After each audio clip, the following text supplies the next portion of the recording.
Livro do profeta Joel, capítulo de número 1, versículo de número 15.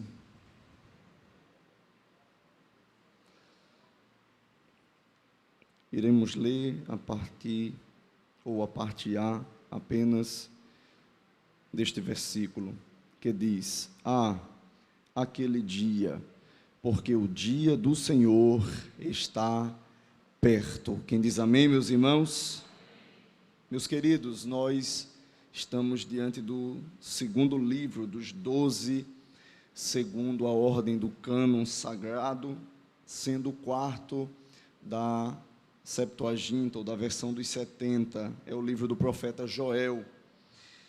Nós temos um livro que é inserido no contexto dos profetas menores.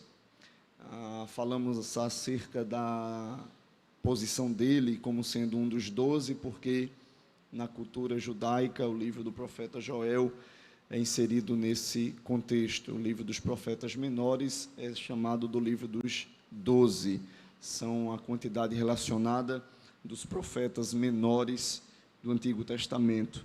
A composição dele é bastante curta, mas a mensagem ela é poderosa, porque é uma mensagem que ela trazia uma simbologia para tempos futuros, assim como o contexto de toda a profecia remete a um tempo futuro.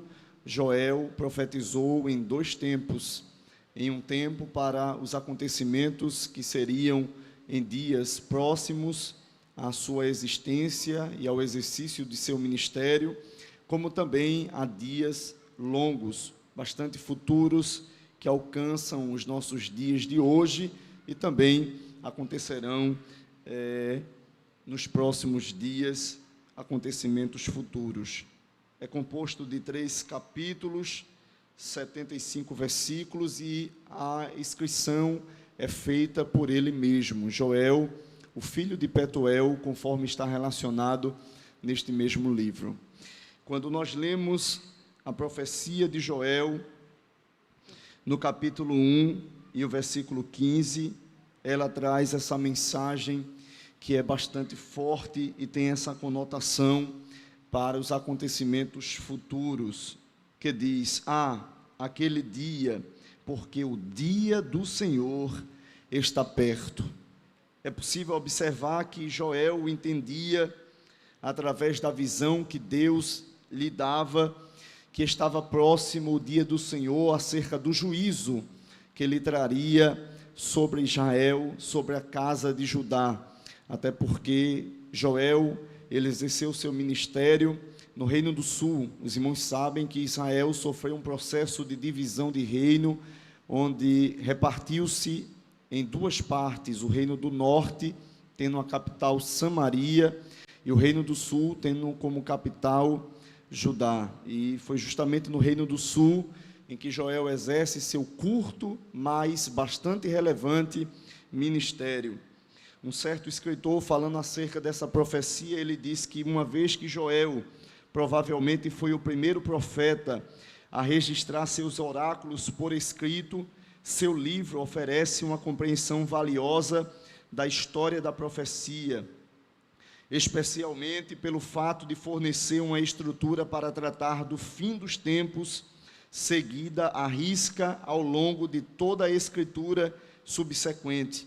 E aí ele faz agora uma ligação também com o ministério profético de outros homens, inclui também Jesus, e ele continua dizendo na sua linha de raciocínio: profetas posteriores, inclusive o Senhor Jesus, apenas desenvolveram um esboço, mas, como é característico da natureza divina, ao longo da Escritura verdadeira, falando acerca da inspiração divina, acerca da Escritura, ele termina dizendo: não consideram necessário em nenhum momento se desviar dessa revelação inicial, ou seja, todos os homens que vieram após Joel fizeram uso da mesma linha de raciocínio acerca dos últimos acontecimentos, sem alterar o cerne da profecia apocalíptica de Joel. Quem lê este livro, principalmente o capítulo 3, fica até certo ponto assombrado pelas ações, os fatos, o conto que é feito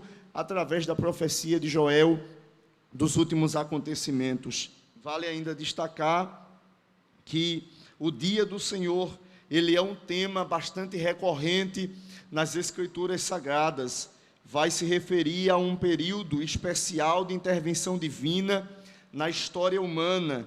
O próprio livro de Joel, no capítulo 3, versículo de número 14, traz consigo também, corroborando com a ideia inicial, do capítulo 1 e o versículo 15, acerca da proximidade desse dia. Os irmãos que entendem e estudam um pouco da história de Israel e como tudo aconteceu ao longo da história, sabem que Deus, por diversas vezes, fez uso da boca de homens como oráculos divinos para trazer a Israel uma mensagem de justiça, para que houvessem arrependimento nos corações dos israelitas pelo seu pecado, pela transgressão que eles fizeram contra Deus, abandonando a adoração única e restrita a Deus e trazendo consigo adoração a outras divindades. E por muitos anos Israel sofreu durante esse processo em que tratou acerca da apostasia,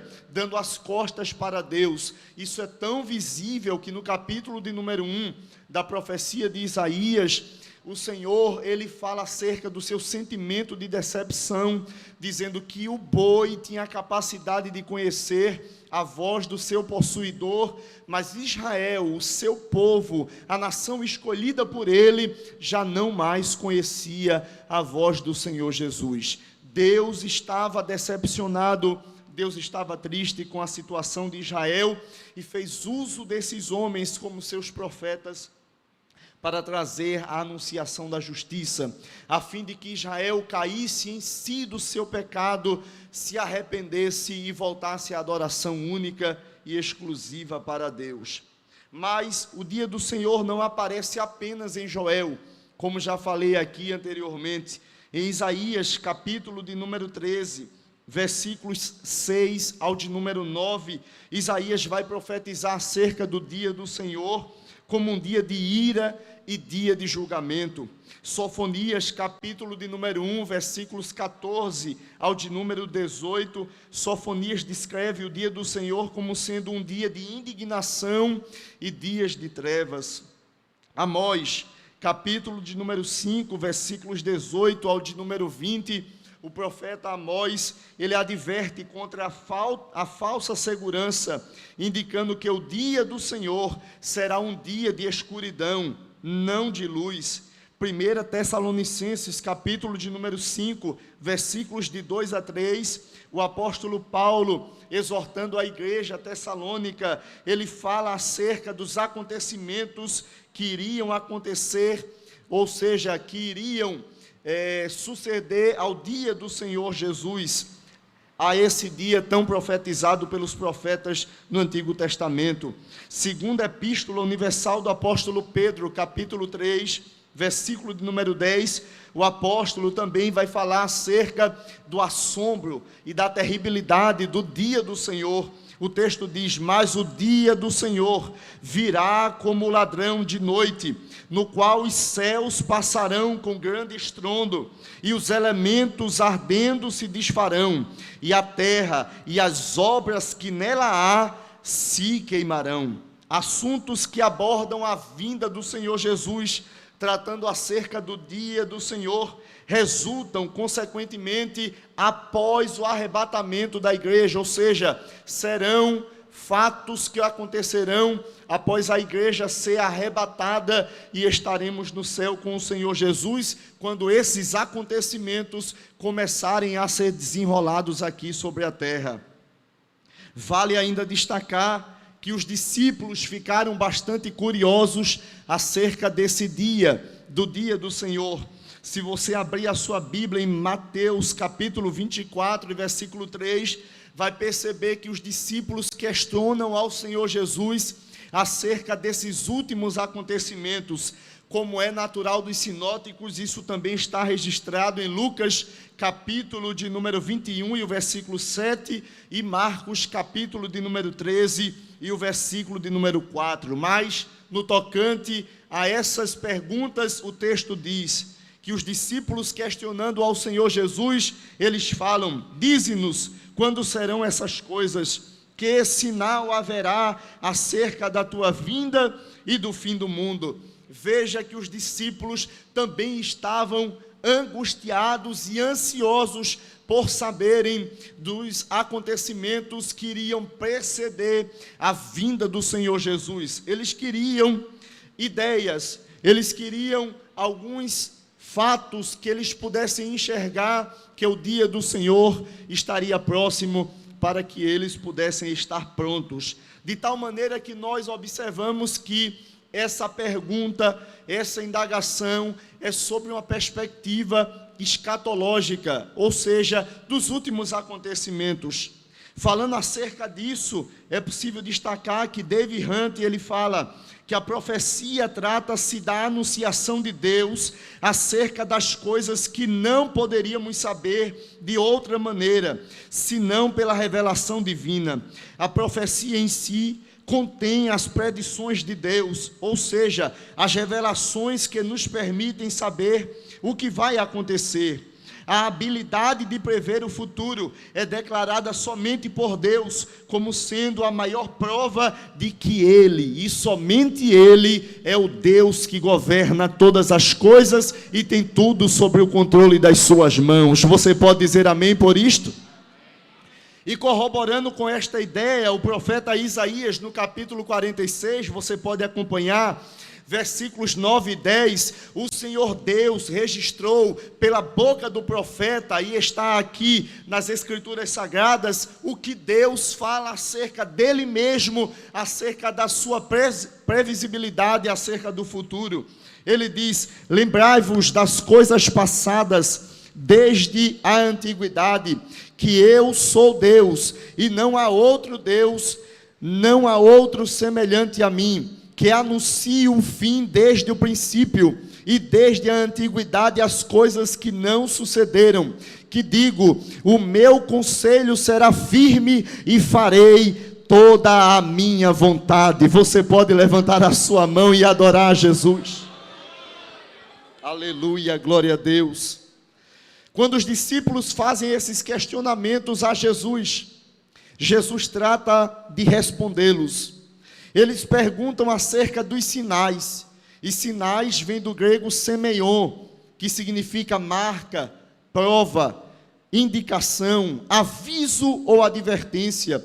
E tratando-se aqui da aplicação teológica acerca desse texto, os sinais dos tempos corroboram para os últimos acontecimentos que irão suceder à vinda do Senhor Jesus para buscar a sua igreja, porque esta promessa está de pé e não pode ser invalidada pela descrença dos povos aí fora, pela descrença dos ateus, dos céticos, dos agnósticos, ainda que eles não queiram acreditar. Isso não depende da crença deles, porque a promessa de Deus, ela é fiel e verdadeira. O texto bíblico nos diz que o Senhor Jesus, falando acerca de suas palavras, registra o texto: as minhas palavras não passarão, porque ainda que passem os céus, a terra, elas permanecem em pé, elas permanecem válidas. Quem diz amém por isto?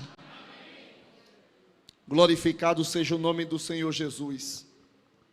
Aleluia, glória a Deus. Jesus começa a trazer uma relação de fatos que vão suceder à sua vinda. Mateus 24, versículo de número 5. Falsos cristos e falsos profetas. Jesus advertiu o surgimento de falsos mestres e líderes que enganariam muitos, clamando serem ele mesmo profetas ou o Cristo enviado. Vejam que isso tem acontecido nos dias de hoje. Já acontecia nos dias após Jesus ser assunto aos céus, e ainda permanecem nos dias de hoje.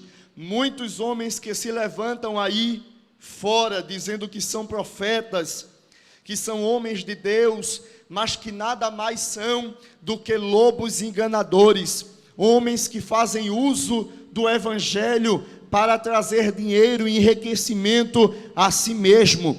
Mas a esses tais, saibam que o Senhor está nos céus e está contemplando todas as coisas e que trará juízo também a estes. Nós estamos vivendo em tempos tão difíceis em que muitas pessoas estão aí enganados ou sendo enganados pelas coisas que estão passando nas mídias sociais e pseudo-igrejas que têm brincado com o evangelho e com a santíssima palavra do Senhor Jesus.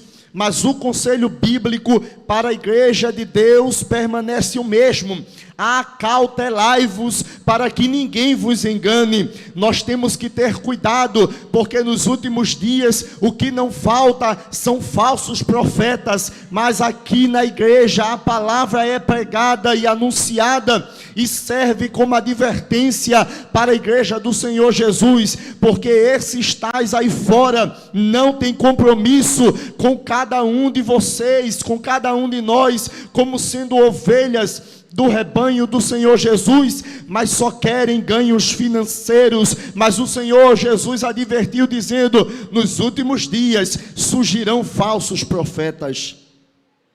Ele fala de guerras. Mateus 24:6, foi predito por Jesus o surgimento de guerras e rumores de guerras.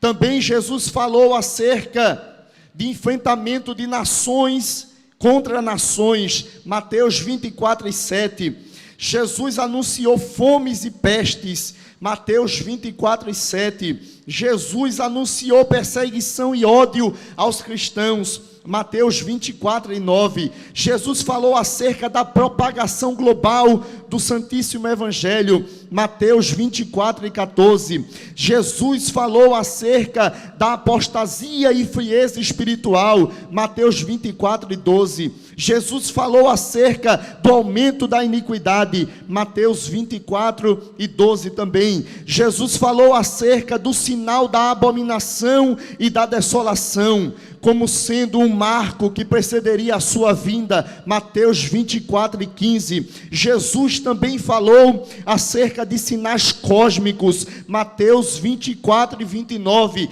E alguém pode dizer aí no seu coração: e tudo isso já não aconteceu? Não tem acontecido? E chegam a duvidar da profecia justamente por isso. Eu vi recentemente um desses endemoniados que são aí youtubers dizer: desde pequeno eu ouço dizer que Jesus iria voltar, eu ouço dizer que a igreja seria arrebatada desde o tempo dos meus avós. Mas deixa eu te dizer uma coisa: a promessa de Deus não tem tempo de validade, ela permanece sempre válida, ainda que não creiam aí fora. Jesus não tem nenhum compromisso com quem não crê, ele tem compromisso com os que crerem, porque o texto bíblico diz que se crermos, veremos a glória de Deus.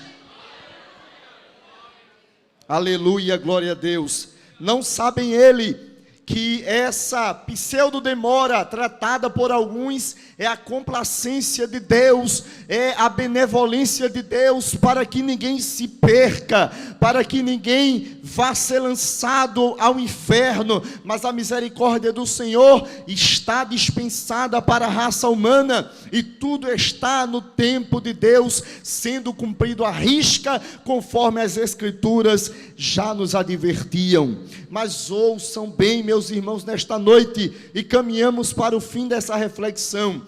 Sim, essas coisas já aconteciam, mas nunca na celeridade que acontece nos dias de hoje. Por exemplo, segundo estatísticas, as guerras que têm surgido nos dias de hoje já trazem consigo males muito maiores do que as guerras que aconteceram antigamente, porque hoje, atualmente, nesse exato momento, existem cerca de 30 conflitos armados que são classificados como guerra.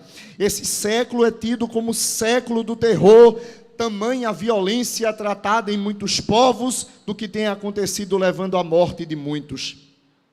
A fome Segundo a ONU, que é a Organização das Nações Unidas, hoje 735 milhões de pessoas passam fome no mundo. Acerca das perseguições, segundo a organização Portas Abertas, somente em 2022, 360 milhões de cristãos foram perseguidos no mundo. E a mortandade aos cristãos aumentou 60% em relação à última década. Acerca da iniquidade, hoje cerca de 110 pessoas são mortas em nosso país. No último ano ultrapassou o número de 40 mil mortos. Acerca da natureza, até o final deste ano, o mundo passará por um aumento de grau de temperatura de cerca de 1,5 graus Celsius.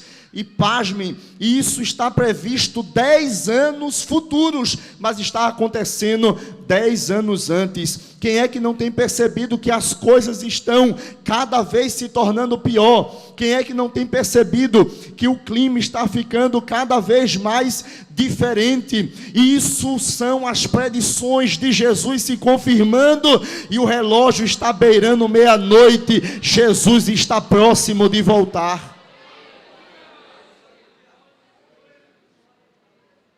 Aleluia, glória a Deus. Mas São João Crisóstomo, ele escreveu dizendo: quando ele vier, o mundo tremerá de medo, e todos os pecadores se lamentarão, mas aqueles que se esforçaram para agradar a Deus exultarão de alegria, porque quem não tiver aceitado a Jesus vai chorar, vai se lamentar, vai desejar entrar por essas portas. Porém, tem uma notícia triste para esses, é que a igreja não estará mais aqui. Mas para a igreja a notícia é feliz: estaremos nos céus, caminhando em ruas de ouro e cristais, sendo servidos e participando do banquete que espera a igreja nos céus. Quem diz amém por isto? Aleluia, glória a Deus. A segunda vinda do Senhor Jesus é tão importante, encerro dizendo, e ela é tão eminente, que muitos textos apontam para esse acontecimento. Por exemplo, Hebreus capítulo de número 10, versículo de número 37. O texto bíblico diz: porque ainda dentro de um pouco de tempo, aquele que há de vir virá e não tardará. Tiago 5:8 está escrito: sede vós também pacientes e fortalecei o vosso coração, porque a vinda do Senhor está próxima. Apocalipse 3:11, o texto bíblico diz: eis que venho sem demora, guarda o que tens, para que ninguém tome a tua coroa. Apocalipse 22:7, o texto diz: eis que cedo venho, bem-aventurado aquele que guarda as palavras da profecia deste livro. Apocalipse 22:12, o texto diz: eis que cedo venho, e o meu galardão está comigo, para dar a cada um segundo as suas obras. E por fim, Apocalipse 22:20, o texto diz: aquele que testifica estas coisas diz: certamente cedo vem. Amém. Maranata, ora vem, Senhor Jesus. Aleluia. Glorificado seja o nome do Senhor Jesus de Nazaré.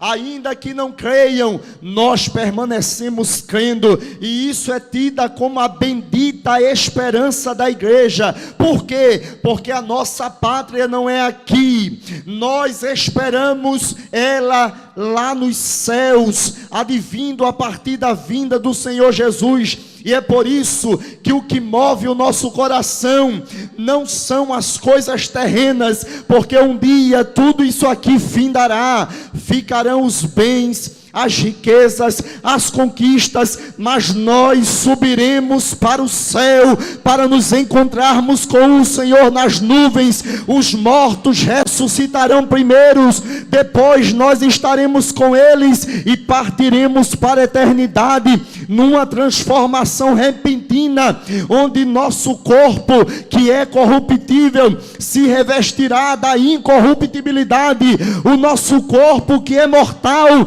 se revestirá da imortalidade, a morte será tragada e nós venceremos para sempre com Ele no céu.